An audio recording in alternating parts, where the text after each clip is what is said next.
Yeah. I mean, I just emailed you guys yesterday, welcome you to the board, so. Okay.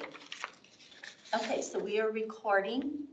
So, Chris, do you solemnly swear or affirm that you will support the Constitution of the United States, the Constitution of the State of Colorado, and the Charter and ordinances of the City of Englewood, and that you will, to the best of your ability, faithfully perform the duties of office as Parks and Rec Commission member during your term? I do. All right, thank you. Welcome. Thank Welcome. you. Thanks, You're guys. welcome. Appreciate it. Jenna, my name's Chris. Oh, Emma. Nice, or Emma, sorry. All right, if you want to call the meeting to Okay. order. The meeting is called to order at 5:33 p.m. Okay. Roll call. Chair Emma Wood, Present. Vice Chair Jenna Beyond-Delili. Present. Thank you. Chris Lambert, Yes. Cody Phelps. Present. All right, we do have a quorum present. Absent, we have Councilmember Tina Prang. Actually, we may have. Dwayne's here. Okay, so Councilmember Tina Prang is not present at this time. Englewood School Liaison Dwayne Tucker is present. Staff, we have Director Christina Underhill. We have Deputy Director Parks and Recreation Brad Anderson. Open Space Manager Adrian Torres. We have Aquatics Manager Chris Davison. We have Code Enforcement Manager Dave Lewis and Code Enforcement Officer Sean Kimberly. All right. I don't know if I got your title correct, Sean. We know you'll be going Code Enforcement, you said, so. Yes. Okay. All right, we are all set. Okay. Well, moving on to the approval of the minutes. Are there any additions or corrections to the minutes of January 11? There are no corrections. Do you have a motion to accept the minutes? So moved. Okay. Do you have a second? Second. Thank you. Thanks. All those in favor of approving the minutes, please say yay. Yay. All those opposed, please say nay. Okay, motion carried. The minutes are approved. Do we have any public comment? We do not. Okay. Well, we can move on to new business. And Dave Lewis. Hi, Hi. it's so nice to see all of you guys again. I really appreciate when I'm invited and the team's invited to come visit and check in with you all, answer your questions and see if you all have any concerns that we can try and help you with. We did want to highlight specifically tonight some of the work that you all have done and partnering with code enforcement, specifically regarding enforcement activities as it relates to the park rangers and code enforcement. I think it's in your packet. There is a bunch of statistics that I did want to present to you. The primary reason that we're providing these statistics is just to show the types of activities that we're doing, how many summonses are being issued within the parks, and to really highlight, there's been some conversations on social media and a variety of sources that we don't enforce equitably among parks. And so this is to also articulate that we are in every single park working a variety of park rules violations, not just related to unleashed dogs. So that is the what we're doing. The next time you see these statistics, we have robustly enhanced them so that we're able to draw down on 10 specific topics to break those down as to what types of contacts we're having. So if it is related to an animal, if it's related to smoking or alcohol or camping, we are breaking those down, and we're also adding an additional one where we've done some type of an enforcement activity and found no violations. So that will be coming to you all in a slightly different format moving forward. Any questions about the statistics? I mean, any key takeaways that you feel like we should be aware of? I'll let Sean answer that for you. there's one part that I do want to highlight, and that's the specific impact that this group has had on the 2 to 3 year project that they did regarding unleashed animals and the change at Centennial Park and the positive changes regarding wildlife. So we'll save that for the next portion. I think that's the biggest takeaway that we have to show you today. Okay. Any other takeaways? No, not that I can think of, not on the top of my head. We do continue to run into a few select park users that continue to be in violation and less than cooperative with us. And so we have taken additional measures to make sure that we're putting those folks into court and that they are being charged with interference with a city official. So I do want to let you know that those individuals have been identified. We do know who they are and we are holding those folks accountable. So just to make you aware of some of that. I would say that a majority of the contacts are they're more cooperative than we used to have. I think if you remember when this first started, it was very confrontational at times, and that's really been limited to a few folks now. I think overwhelmingly people are seeing us in the parks and they're experiencing a positive interaction. That's fantastic. And I imagine a lot of it's education-based too. A majority of the work that Sean does or code enforcement in the parks is education-based. We don't run in with ticket books in hand, handing out tickets to every single person. Sean has been very meticulous in identifying those that have repeat violations and really targeting those folks, but providing quite a bit of education to a variety of users from all over. As you know, you've probably seen the Place Your ID stuff at some point, that you know that we have users from all over the area that do visit, and so we do spend extra time educating those users.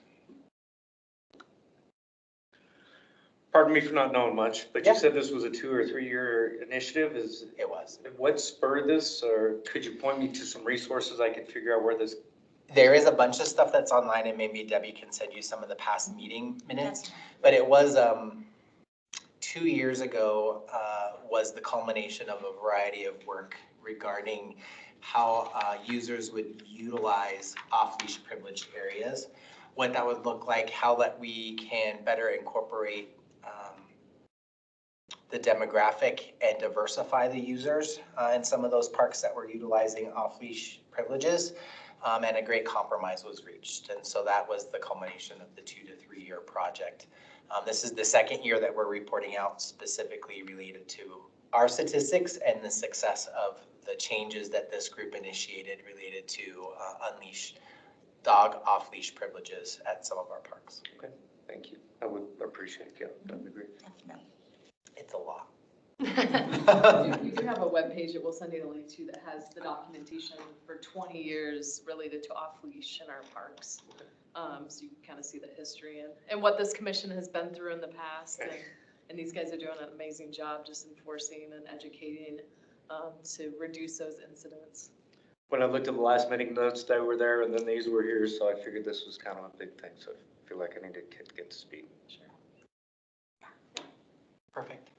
Well, we really wanted to highlight the police department is getting ready to release its annual community safety plan. And as part of that, we have a few slides in there that are going to be in this presentation.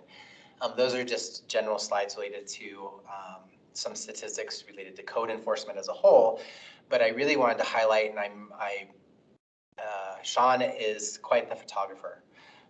And lover of nature and wildlife. And so he has become, I would say, more than an amateur photographer and has been photographing the unique wildlife that we're seeing at some of our parks. We're hoping to add some programming around this. But the pictures that he has captured specifically document and highlight wildlife that has come back to Centennial Park and a few of our other parks that we have not seen in a long time. We're seeing migratory birds that are stopping over and staying a significant time, and a variety of other wildlife that we haven't seen in the region. We've had our first successful year of goslings and a few other ducklings, so I'm really proud to report that because the off-leash program was suspended at Centennial Park, it's being enjoyed by more people and those that really are attracted to seeing a variety of wildlife in an urban setting. So these are just some basic statistics that you guys can see that the overall code enforcement team did. We had a significant increase in cases, and that is attributed to one, having a full-time park ranger for the whole year, but is also contributed to the two, Oh, sorry. we have two seasonal code officers that do nothing but inspecting every single residential property, front and alley side for overgrowth, grass, weeds, nuisance. And so that is where the significant jump, as you can see, in our cases had occurred. But we're pretty steady consistently within the city. So I'll let Sean take over this next part. So I just wanted to kind of highlight some of the wildlife that I see as I'm driving through, patrolling through the parks. About 95% of these pictures are going to be from Centennial Park. The amount of wildlife that I see there is almost like, I don't know if you guys have ever been up to Bar Lake, but that's the amount of wildlife of birds and everything that I've seen at Centennial Park. Living in Aurora, like going to Aurora Reservoir and Quincy Reservoir and all that, I don't see these birds there. These are only here. My wife is very jealous of what I get to see. So like at the top left there, we got a great blue heron and a snowy egret. We got some osprey flying over. Normally they come out when it rains, and you see them dive bombing into the water and try and catch fish and all that, which is pretty awesome to see. The bottom right is going to be a black-crowned night heron. As you're walking along the trail there, you can pretty much walk right up onto them. They're so used to the people, and get a really good glimpse of them. Next slide. So we got the osprey again on top left. We got a blue jay there down at Bellevue Park over by the tennis courts there with the green kind of highlighting the back there. We got mergansers up on the top right, and then the bottom right is going to be we had a pelican come through over the summertime last year, which was pretty cool to see. And a lot of these birds are migratory, and they will come here and just kind of sit and kind of relax and everything over at Centennial Park. And I haven't been here long enough to know how it was before the off-leash rule kind of went into effect. But I mean, I've noticed all these birds coming in, and it's kind of interesting to see. I want to go to the next slide. We got some snow geese and I believe some cackling geese up there. They're a little different than the Canada geese with shorter necks. And then kind of got that little circle there of the northern shovelers. They spin around in a circle, and if you go there, sometimes you catch them. There'll be like 30 or 40 of them swimming in a circle, and they will be picking up sediment from the bottom and eating whatever comes up. It's pretty neat to see. And we got a close-up of a northern shoveler down there on the bottom left, and then some buffleheads taking off flight. We have a bald eagle. We see the eagles coming through around this time of year. They will patrol up and down the South Platte there. Towards the end there, you'll see a bald eagle that was on the ice in Centennial Lake last year, which is pretty cool. We got a Cooper's hawk up on the fence there. Those are a little rarer to see. That was at Bellevue Park, up by the baseball fields. And then we got the pintails down on the bottom left, and then a great blue heron again. And we got some cool ravens coming in, which was pretty neat to see. I'd never seen a raven here in the city, but seeing them, they're a lot different than crows. You'll know the difference. They're very big. They're about the size of a hawk. It's pretty neat. The bottom two are going to be an American kestrel. I normally see them flying up along the where the RV park is. They'll fly up there, catch the wind coming up from the lake, kind of hover around there, and then dive down to catch little insects and everything. Red-tailed hawks up on the top there. We got a mallard, which is pretty, they're pretty common, but it's very pretty to see them, kind of walk up to them and really see how pretty their colors are. We got a little muskrat that swims around there. There's quite a few muskrats that swim up and down and across the lake there. We got a female shoveler up on the top left. We got hooded mergansers on the top right, and then a gadwall on the bottom left, and then a sparrow on the bottom right there. And another sparrow. The top right is going to be a juvenile bald eagle. I caught, it was trying to get a Canada goose that was injured, and it was kind of interesting sitting there watching it. Some people thought that I needed to go and intervene. They came up to me to try and get me to do that, but it's nature, and it was pretty cool to watch nature do its thing and watch a bald eagle take on a Canada goose. And we got a red-tailed hawk down at the bottom there. All these are, like I said, over at Centennial Park. That's an extraordinary amount of wildlife. Yeah, there's a lot there if you go and sit and be patient. Yeah, and how many of those do you feel like, or maybe Dave, you can speak to this too since you've been here longer, but how many of those do you feel like can be attributed to the Off-Leash project? Well, I mean, I would say that since not having the dogs run into the water or run down into the oxbow and the north side of the park, and running around kind of picking up other birds, like the Canada geese. If a dog runs into Canada geese and they start flying away, all the other birds are going to start flying away because they think that there's a predator around. I would say that having the dogs on leash is having a significant effect on keeping some of the wildlife, mellow and down on the ground. Well, and perhaps even attracting new wildlife. Yeah.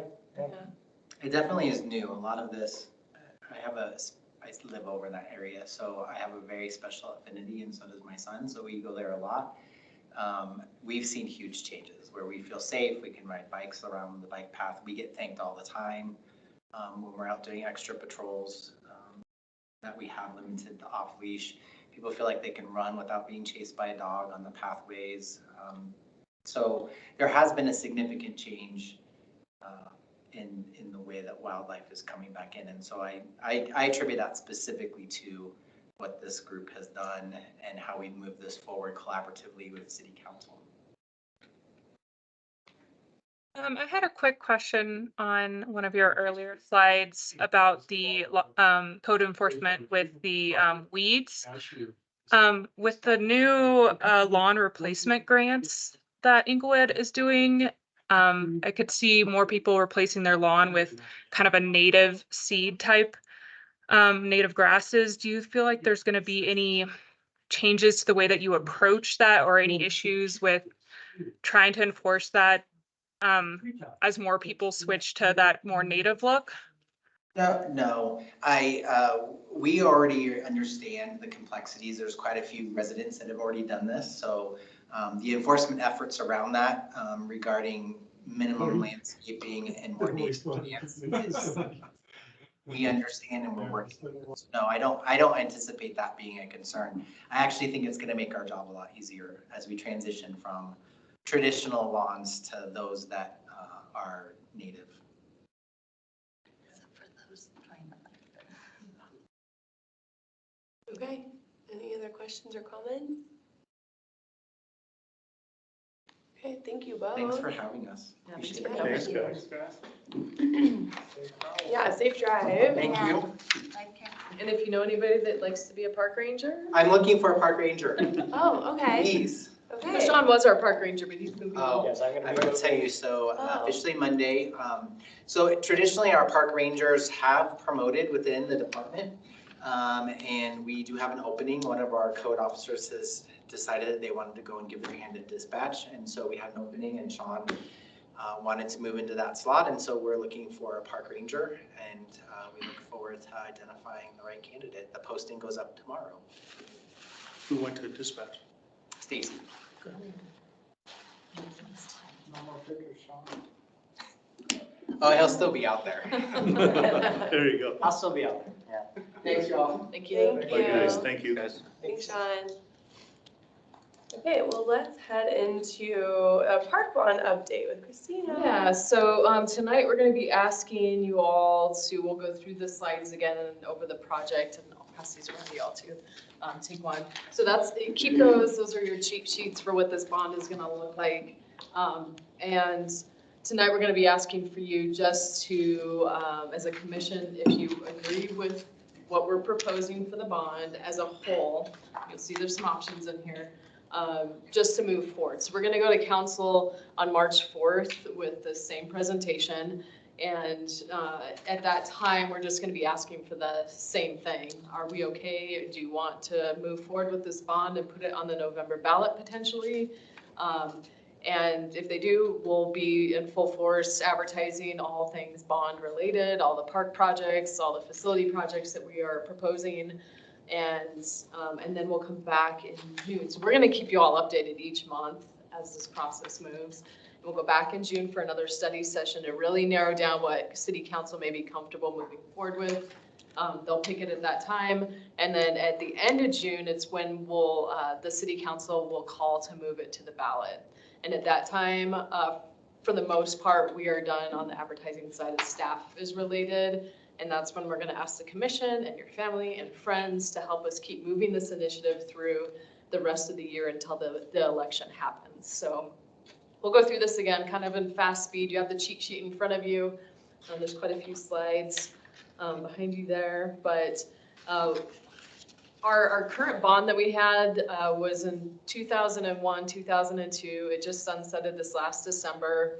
And so there's no taxes being paid by homeowners currently, at least for 2024.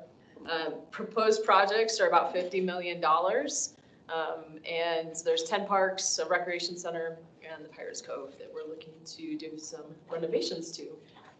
So these are some of the benefits that the bond will address. Sustainability, our irrigation systems are very old, 25 to 35 years old. So we're improving water management, reducing turf, bringing some native landscaping, efficiency, less maintenance over time. When you do these upgrades, you don't have to maintain as often. And then updating the equipment like playgrounds, picnic shelters, benches, trash cans, things like that. ADA, access for all, so improving walkways, putting in amenities like picnic shelters and tables that you can have access to, trails through our parks.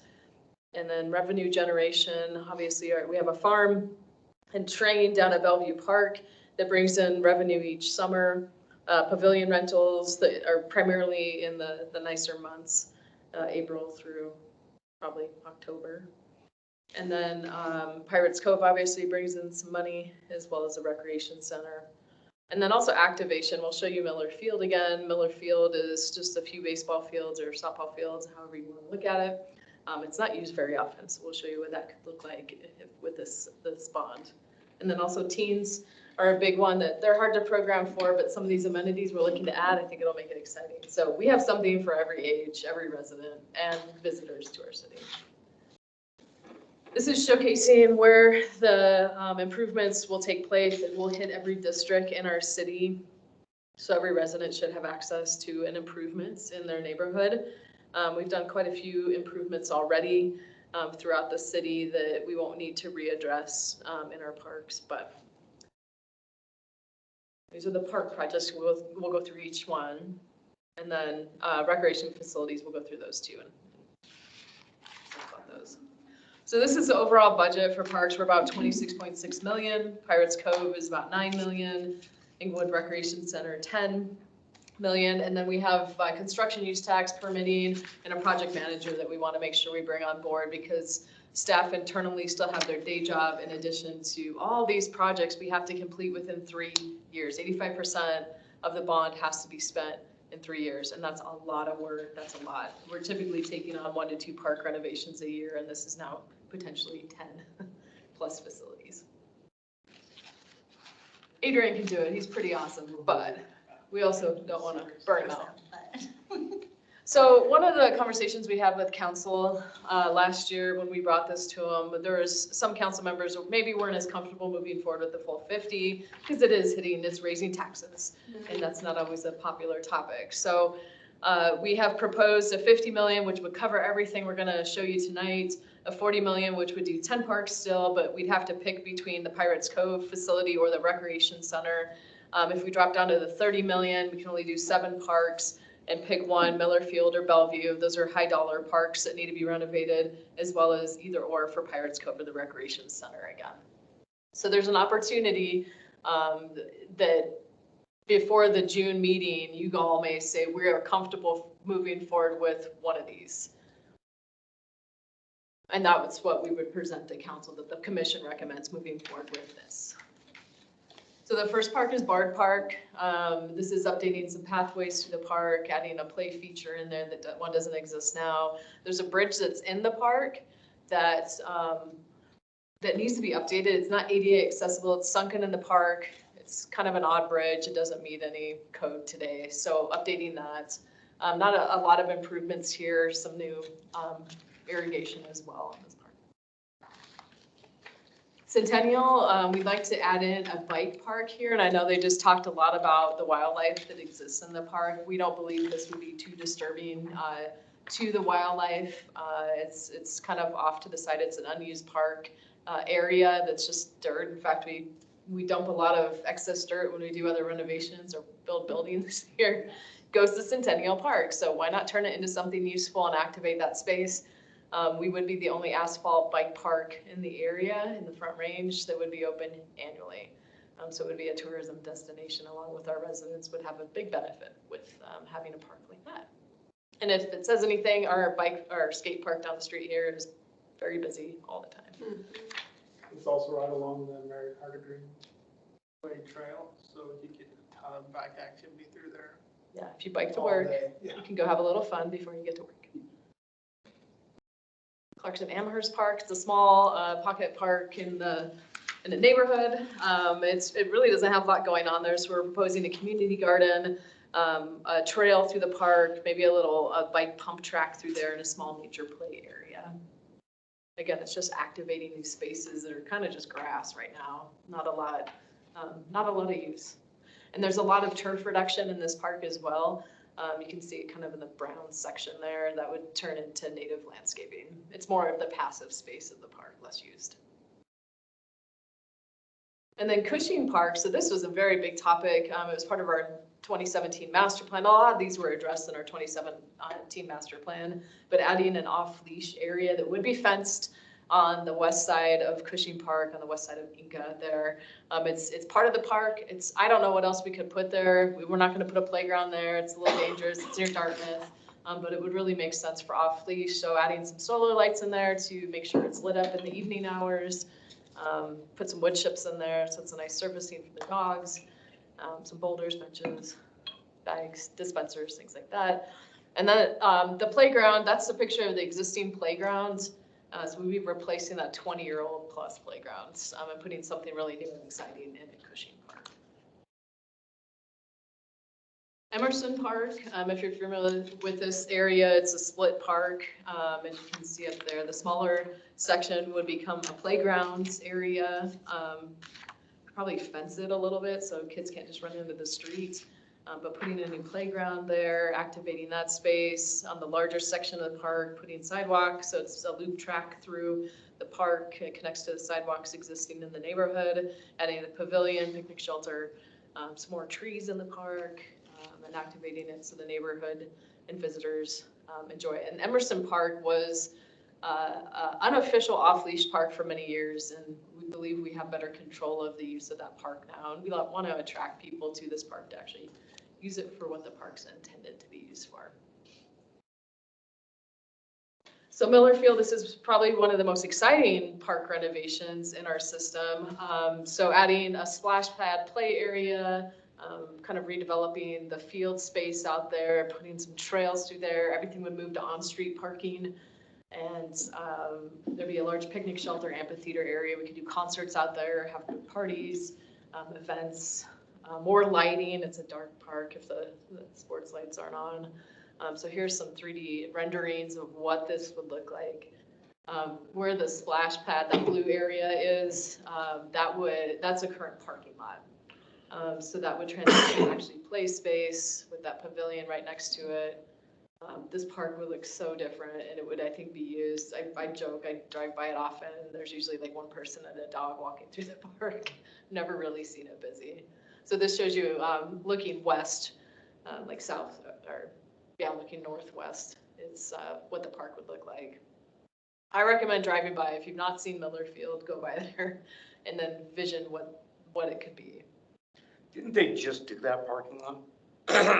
Yes and no. They put new asphalt into that parking lot probably 4 years ago, but not a big deal. We're happy to destroy a parking lot to make it a play space.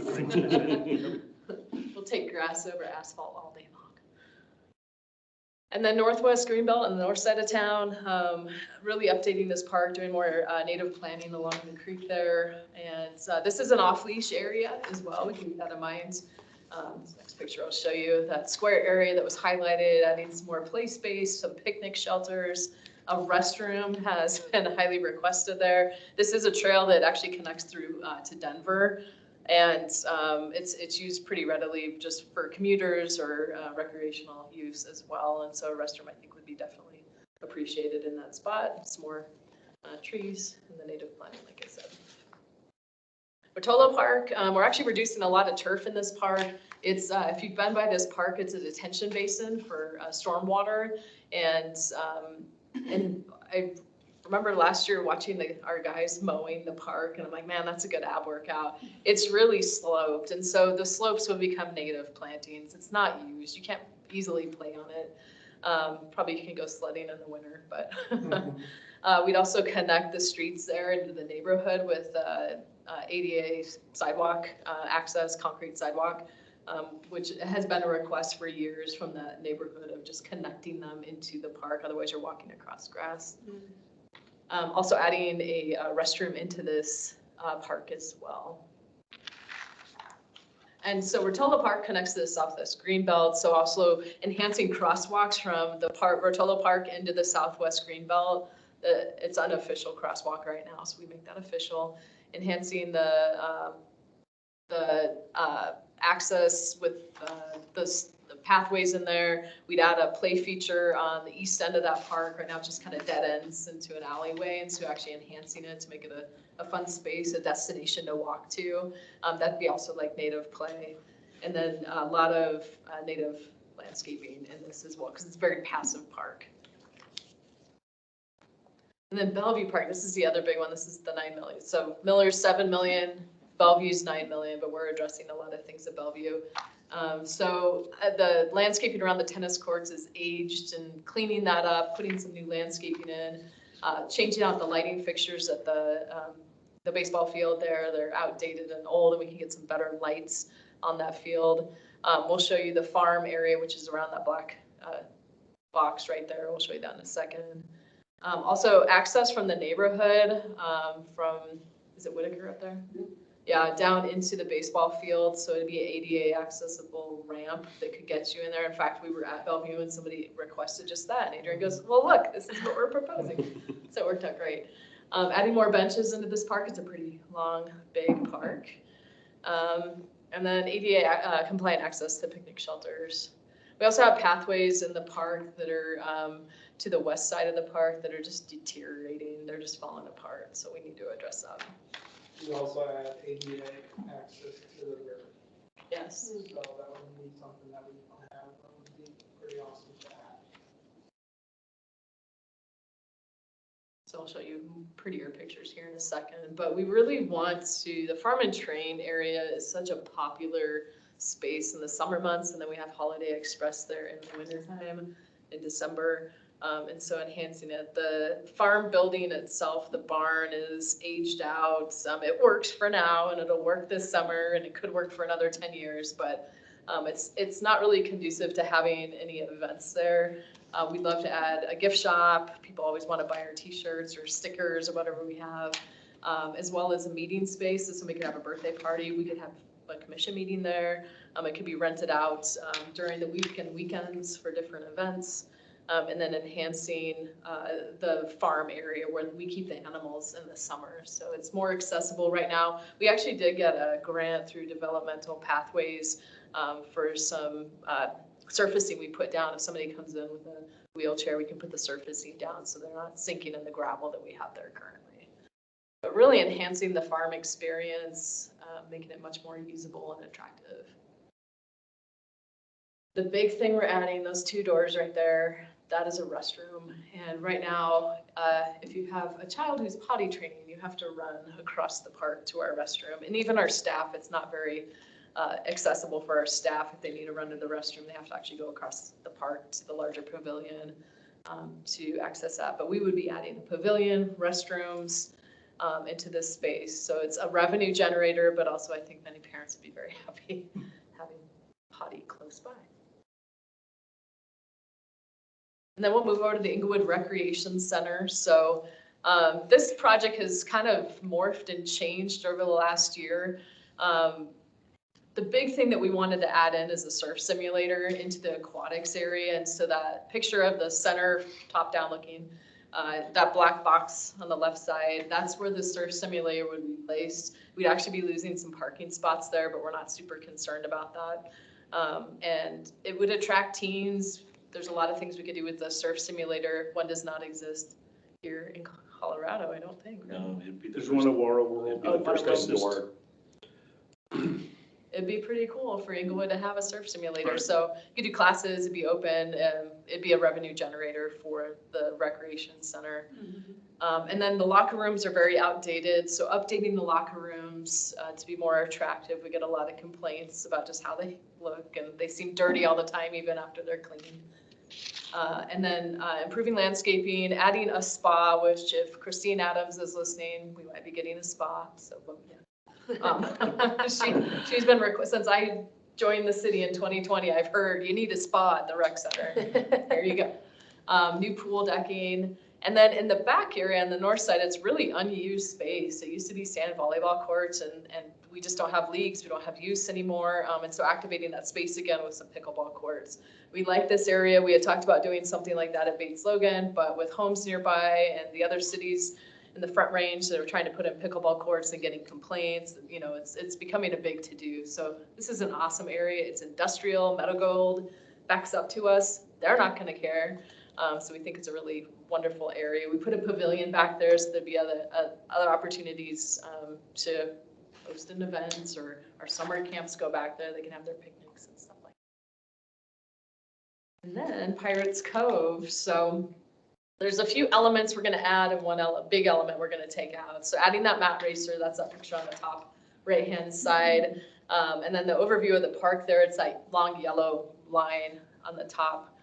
That's going to be the mat racer. There is nothing there currently. Those brown boxes are going to be pavilions that can be rented out for large groups or smaller rentals as well. The slide you see in the middle, that is going to be replacing the large competitive pool on the east end of the park. And so we've replaced the competitive pool, which is aging, it's leaking. We have challenges every season. If you ever look at an aerial shot of Pirates Cove, everybody's on the shallow end of that pool. And so would put in a lounge/play pool.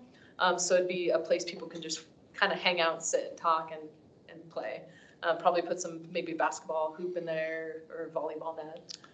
Yeah, it's the deep end space, just traditionally over time when we talk about pools has been a lot more passive a space where industry-wide, the intention to go shallower, more interactive, you know, to where people can stand and do that interaction has really been the trend for quite a few years. And so to do something with the lounge concept as well as some play concept and really merge those two, we feel would be a bigger benefit to that space. And the reason there's so many people in the shallow end of that pool is 3/4 of that pool needs to have that buffer for the diving board. So you have to have the requirement of that much distance where no one else can be in it. So it's kind of like not utilizing the best of the space that's available. This would allow more kids to actually play. Yes. If you watch the diving board, there's a line all day. Which is great, it's used, but ultimately something like this I think would be much more popular. A lot more kids can go down it, and it keeps the park refreshed and exciting and new. And we do fairly well every season. We get a great turnout, make good revenue, but it's 20 years old now, right? 21. 21, okay. So it's aging, and we need to make some major changes. Correct. So here's an overview again of the costs. 49 million is where we sit currently today. So a question that our council had last year when we presented this is like, well, what are you gonna do with the other two capital funds? So we have two other budgets, an open space fund, which is Arapahoe County taxes, so that 1/4 cent sales tax, that's what that capital fund is. And then we have our conservation trust fund, which is lottery dollars. And we get annually about over $1 million for open space. And then for conservation trust, it's about 50. Just under 500,000. Yeah. So we have these other capital funds. And yes, we could chip away at all these projects over the next 20 years if we needed to, but it will take us 20+ years to do that. So the question was, well, what are you going to do with those capital? If we're covering 50 million of it, well, you have nothing else to do. No, we have plenty more to do. These are projects that haven't been added in. In fact, there's a lot at the Recreation Center and even at Pirates Cove we're not able to address because it would be a very large amount. And so we're highlighting just here's some of the other projects. Just for parks, it's around 11 million plus, just in capital needs that the bond will not cover. So that hopefully will answer that question, that we still will have need even with $50 million in our pocket to do these other renovations. You're probably asking what's it going to cost you as a taxpayer. So great question. Did have that written down. Did you get? I'll answer it right now. Money question mark. Yeah, so for 50 million, it would be 4.85 mils. That'd be the increase. For 100,000, if your home's $100,000, it's going to cost you about $30 annually, $250 a month. But if you have, as we know, home values have skyrocketed. For a home that's $500,000, it's $150 a year, about $12.52 a month. And so that's what it would cost you. The bond that just sunsetted this last year, you can see, like, I was thinking inflationary, we're actually not too far off because that was early 2000s. And now we're 20+ years later. And so in early 2000s, up until this last December, homeowners were paying about $84 annually for a $500,000 home. So that's what it's going to cost. And that's something you all need to think about. Is that palatable, as well as our city council? Are they comfortable asking our taxpayers for that amount? Is that 500,000, 500 plus? No, so every 100,000, That's it's going to be 500. that $30 for every. So if you have a $700,000 home, that's $60 on Yeah, that. okay, got it. Downsize. Yeah, sure. Moving. And I was looking at just our demographics. I think it's 78% of our population owns a home or lives in a home, and the rest are renters.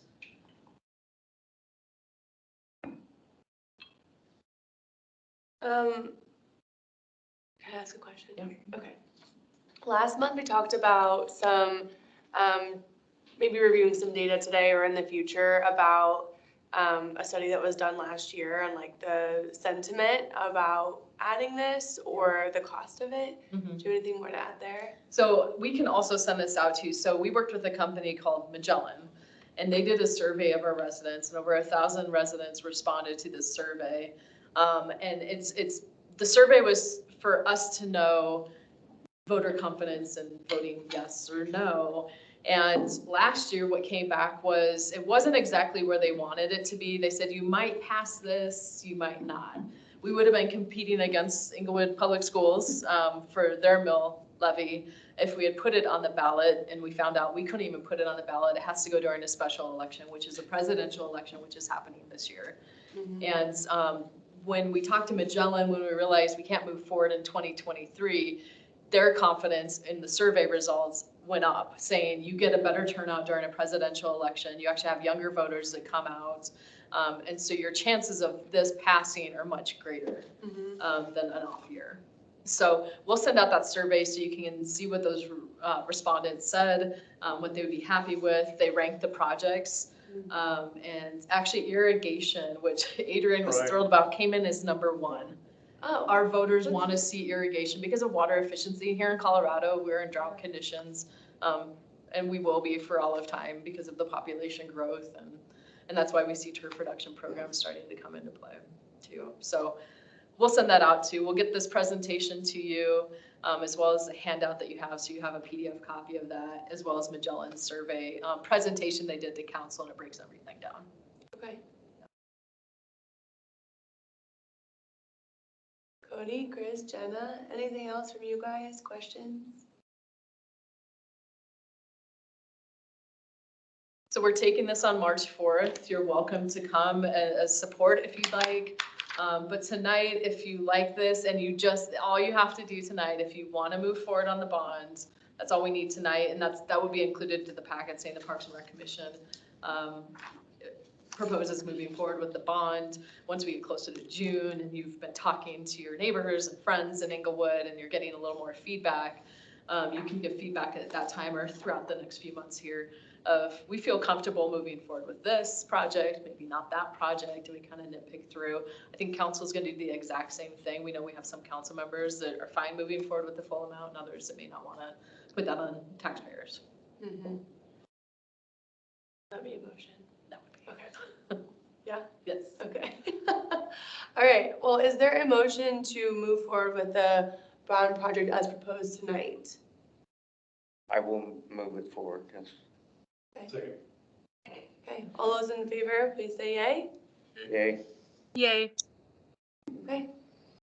Motion carried. Excellent. Thank you, guys. Yeah. And we'll keep you updated. I think every month we'll be talking about this, and we'll be starting to kick off more events. We had a marketing team meeting today regarding how do we market this to our community, and we already had the plan from last year, so we're just kind of beefing it up a little bit for this year. And so we'll keep this conversation going. I'll be there on the 4th. I'm excited to hear Yeah. their reaction to it. Excellent. Okay. Thank you. Yeah. All right. Let's move on to rec center renovation. Brad? So the renovation is going. Last month it was stalled and installed through permitting and everything else. So a couple of weeks ago, we were able to go ahead and get all the permitting went through, and the contractor came through and started working today or this week. They are actually doing some framing, some stud work's going in, also some electrical work is going in on the front counter portion, and then also in the back offices. So that's moving pretty good. They're actually slated to have the drywall completed by the end of the month. So it's moving pretty quick. And this is just phase 1 of that project. Phase 2 will be the aquatics area, to where there's offices in there, and also will be a training area in the aquatics area. Then also phase 3 will be the restrooms, the lobby restrooms. Those will take place, start going, but they're actually, we had a meeting yesterday, and they're gonna go ahead and probably start that 3rd phase project a little bit earlier before they complete the aquatics area. So we're pleased with the way it's going, and excited again, and staff are working on the fixtures going in as far as desks and all the furniture and stuff that go in. We're going to replace the lobby furniture as well, so it's exciting. Finally see it going since it started going to planning in 2018, 2019, we went strong and got into HVAC problems that we had to address first before we move forward. So now that all that stuff is done, and of course the pandemic hit, that stalled it, but we're excited to have this going. Unrelated question Okay. about the rec center. I imagine that we saw quite a few new members in January at the start of the new year. What, if any, are the plans to retain those for the rest of the year and like have them continue coming back? Of course, the renovation's helping with that, but anything Right. else more specific? I think one of the things would really help that is with the bond, if we get the bond and able to do all the stuff in the recreation center to keep it current. The recreation center opened up in 1985, 39 years ago, so almost 40 years ago. And there's been one major update, but really the expansion of that part just added a weight room and a fitness room. We didn't address the aquatics area a little bit. We put the slide in and some cosmetic things, but as far as overall, there hasn't been a whole lot of stuff put in. It's helping also with the renovation going on right now too. So that should be good, but it's really that first piece you walk into is the front counter. Yeah. And so that'll be a good thing to keep it fresh too. And as far as people coming in, New Year's resoluters, that happens every year. There's a big push for people to get fit, then it always fades off. Things. So, but we run specials currently, all the time, trying to entice them to come in too. So if you have ideas and stuff, throw them at me. We can start doing Do you keep attrition statistics? Yes, there are. So do you know what your attrition rate is? Off the top of my head, I don't, but I can find out for you. We recently did a survey too, related to recreation, to find out from our users and others that maybe don't use our centers, like what do you want to see? What do you like? What do you not like? Yeah, and one of the big push with that when we were actually soliciting the bond to the community last year, when we were out in the parks, we noticed a lot of people, citizens that said they didn't even know you had a rec center or don't even know you had Mally. So it's kind of like, that got me thinking. I said, why? Why don't they know we're here? So part of that is marketing. We're beefing up the marketing plan right now, trying to be more visible with everything. So that's happening. And then also just to hear why don't you come to the rec center? Why don't you come to the Mally Center? So, and there's different things why people come. A lot of people would say that they go to another gym somewhere. So I think the biggest part and the biggest push right now is to increase the marketing that we're doing on social media. And then, when we get to Mally, maybe door hangers and different methods we can do that. So you'll probably see more posts on Instagram and Facebook page. If you're not on Instagram and Facebook page for the rec center, get on there. Even with Pirates Cove, where we sat down this year and Chris and his team put together a pretty good extensive marketing plan with the communications department. So pleased the way that looks. And the communication team actually has added a component of it, which is a marketing team. So there'll be three people on that marketing team, and they are super excited about marketing and recreation and even parks and stuff with that too. So working a lot closer with them than we did in the past. Okay. Anything else for Brad? Off the hot seat. All right, over to you, Adrian. All right. I always get to bring the super fun stuff, so. Couple of updates on Bates Logan. Phase 1 is 98% complete. We're waiting to energize the restroom and the plumbing for weather, so not anticipating any delays on that. Phase 2, we selected a contractor, and we selected Elite Industries, and they're also the contractor that has done phase 1 for us. So we will go to council on March 4th, the same night as the bond presentation, to get council approval of the contract. Anticipating that starting late March, early April. So phase 3, if Debbie has it up here on the screen, you can see this is the whole park design. We were able to, we actually came in a little under budget on our proposals for phase 2. So we're able to do the basketball court with phase 2 and not phase 3. So phase 3 will be you can kind of see where number 5 is. There you go, Deb, zoom in a little bit for me.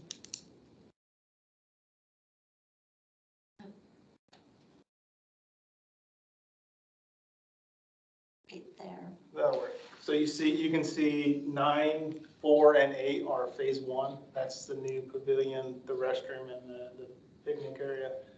3 is phase 2, so that's where the new playground will be. Also 6 is going to be in phase 2, the new basketball court. So phase 3 will be where 5 and 12 is. 5's gonna be a glide track. It's more for younger kids, you know, with their glide bikes and stuff. There's pictures on the next slide, but we'll get to that. 12 is more like a next level bicycle skills track, still for the younger kids. We're hoping to go through some of that unused space. Also, around 5 and 12, you don't really see it in here, but we're gonna replace a lot of that turf with native pollinator-friendly plantings. If you go down a little bit, Deb. Also in phase 3, we're going to do bocce ball. So we've had, we've had residents reach out requesting bocce ball. So very excited about phase 3. This will bring amenities to our park system that we currently don't have. We don't have any of these amenities within Englewood. So initially we were thinking pickleball, but we switched courses and we're going to do pickleball behind the rec center with the bond, and this will be phase 3 of base will be bocce ball. So if you go to the next page, Deb. So on the left there is like examples of the glide tracks, and on the right is more of the bicycle skills courses. So where we saw up towards on the north end, the small area would be a glide track, and then in that larger area we'll have the bicycle skills course. You go to the next page. This is very beginner, so like for Centennial Park, what we're proposing for the bond, it's a little bit more, it's beginner to advanced, but it's more the intermediate to advanced park. So kids can learn how to do it here and then get over to Centennial and really try to graduate. Yeah.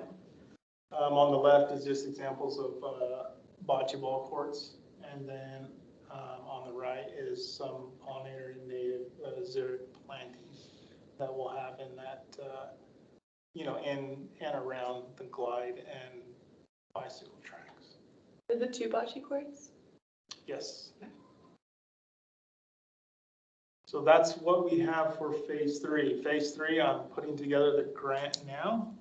I'll probably email you guys for some support letters here in probably next month. Another ask we have for you guys, if you want to go to the next one, Deb, March 14th, which is our next Parks and Rec Commission meeting, we're going to have an open house and kind of give an update on, these are the door hangers that we're going to hang in the neighborhood. So we're going to have an open house, update everybody on the playground process, as well as the phase 3. We had a community meeting, but it's been 3-4 years now. So we want to update the community as to where we're going with this project. So that'll be March 14th. It'll be from 4 to, we start this meeting, so 5:30 or 6. It'll be downstairs in the community room. So we'll have our meeting in the community room following our open house. So we'll have some, big pictures of some of these designs and give everybody an update. So if any of you are able to attend, we would love to have you. Yeah, absolutely. I think that's what I got. Got any questions? Have we heard any feedback about access to Bates Logan, and maybe difficulties surrounding crossing Logan? Has that come up in the past? Like, I live 2 blocks over and I never go there, like walking anyways. It's just, Logan's kind of annoying with the cars typically driving fast down the hill coming from the hospital area or whatever. And I see people struggling to cross the street there quite often. Is that something we've heard in the past, and impact of park usage, or? We might at the community meeting. Yeah. I mean, it's definitely something to consider. If it is a concern, that's something we can work with our public works department. Yeah, I know it's not a parks issue. Yeah. No, but that's a good point to bring up, because some things you don't think affect parks, but they do, like that, just access. Another thing I forgot to add that, now that you brought it up, part of phase 3 is also going to be, a path that connects the sidewalk at Logan into the And that's park. where I when I have walked over, that's where I enter from, is that opening that's there in the grass. It's just grass now, it's not a sidewalk, and, but that little stretch can be difficult sometimes, because Logan starts turning into a pretty popular street, to move north and south through the Denver Metro, right around there, so, started to see quite a bit of traffic, and so I didn't know if it, you know, if that's something where, a flashing crossing or something. We'll explore that actually. We'll reach out to Public Works and see, because they're doing some different stuff too with the bike lanes and traffic calming and different stuff. And so I'm not familiar with all those projects, but that I think is a good one to bring up. That's a great idea. You know, this will be more of a destination park and we'll have more users, so that's a fantastic idea. Kristen, okay. Yeah, Chris, you want to talk about Pirates Cove? Yeah, I think as far as Pirates Cove, just a quick update with that. We're kind of in the middle of our winter projects. And so when we're getting our thaw, we're trying to get as much work done as we can. We got some painting projects that are going on right now out there. In addition, we're looking at addressing some issues that we had discovered as a result of last season. One of it is to address pedestrian bridge over at Pirates Cove. There's some shoring up of that, and so looking to get that completed next week. Just kind of awaiting some contract to get signed to also address the underlayment of those bridges as well. There was just deterioration over the years of basically the form pans that were in the underside of those bridges. So they'll go in there, remove the rust, place it with a protective coating, so hopefully that will extend the life out of those. So that's what's going on out there. We just posted our positions for our summer recruitment. So as of today, so look for that out on our social media. So both on the Pirates Cove website as well as Instagram and Facebook. So I think once again, we're looking at hiring somewhere in the neighborhood of about 100, 150 employees. So excited to bring that on. Once again, and I would say other stuff, you know, as relates to aquatics, programming is going on. Swim lessons, learn swim program has started up again for our last winter session. We're gearing up again for our spring session. And so we have a lot of things that we start this ramping up period right now. We joke often where we say each month there's this, you know, this sense in the air that you go, oh, the gear has switched. And so we felt it about 6 days ago. And so that it's an exciting time. But also, you know, a lot of other things that we're doing is a lot on the back end as well. Right now, rentals are going really strong. A lot of our after-hour rentals, I think all but 3 dates have been booked for the summer. So that continues to be a real popular offering that we offer not only to the community, but Denver Metro wide. A lot of people, that becomes a destination of sorts to come, you know, as far as their corporate parties or even community parties. Additionally, we have all of our dates booked for Adult Night. Adult Night is an event that we run essentially every 2 weeks on a Wednesday throughout the summer. Part of that Adult Night of what's included with the admission. So it's obviously at 18 and over after the park is closed. So starting at 6 o'clock to 8 o'clock, we allow adults 18 and over to come in and use that facility. In addition to that, we also provide concessions like we do throughout the day, as well as live music. And right now we're looking at securing a brewery to come in and provide beer for sale. So all those tickets are sold? We will sell out. Oh my goodness. But they're not sold yet, so they're not. Oh, okay. We're anticipating. We're anticipating okay. that. I was yeah. like, well, I'm Last outta year was here. insane. I'll just get on the wait list for next year. Very popular, and so, and obviously the music becomes a real driving force, I think, behind that. So I think as of our last year, our most popular band that we had secured has tentatively agreed to come back this year. So we're anticipating that that'll be another popular, it's a 90s geared band. We're looking at doing maybe some additional promotions and maybe, hey, dress up in your 90s gear. And so trying to really embrace those events, and those were just such a successful event last year. we're really trying to kind of beef those up again this year. So that's the land of Pirates Cove right now. Questions with that at all? I got one more thing to add. Brad, myself, and Tim Holt, the park supervisor, as well with procurement, had our pre-proposal meeting, pre-proposal for our architectural landscape design for some of these bond projects today. And we had probably 50 people show up. The stand room only, it was amazing, so. Wow. That doesn't happen usually. No. No, I mean, So it gives us a lot of hope for the bond, knowing that if it does pass, we have 50 potential people standing there Yeah. ready to go to make designs and contract with us, so. Super excited. Brad and I walked in, we're like, holy cow. are we in the right place? Yeah, we were. We had to stand in the back. Yeah, standing room. Oh my gosh. So it's super exciting, you know. Yeah, People are excited and interested on our project. So okay. I Good forgot to motivation. mention that earlier, but it was. Get a little bidding war started there. Oh, yeah. That's sometimes the benefit. Yeah, it does. Okay, anything else from staff?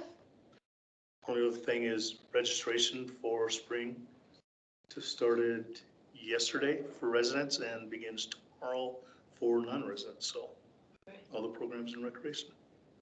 Saw that, yeah. Awesome. Okay. Anything from the commission? Not this time. Did we want to introduce ourselves? We skipped over that at the very beginning. Yeah, we can do some. We can do that Workers, tonight. Next Oh, we month, got we'll more. have We have- 3 additional Sounds great. members. Not to, yeah. I'm leave it okay. out I there. think I introduced myself all the way through, so. I do have, so I had included the 2024 meeting schedule, but with next month's meeting location being changed, here are copies of the schedule, and I'll also send out electronic copies. So Jen, I'll get one to you through email. Wait, did you have any updates from the school? Well, we had a board member resign in December. We did the search, and that person just did their first board meeting with us this week, so that's good. Going to be looking at, we just had a demographic study done, you know, trends and birth rates and all that stuff, so we'll be looking at probably launching some long-range planning at some point down the road. The mill levy that you referenced earlier, that's obviously all that went into effect and it hit everybody's paycheck in January. So thank you, Englewood voters, for that. And then, yeah, it was some really impressive academic growth over the last year. We sort of moved to a new academic model about 3 years ago, and we're sticking with it, and it's really paying some significant results. So, Good. so there's a few updates for you. Yeah. Good. Thank you.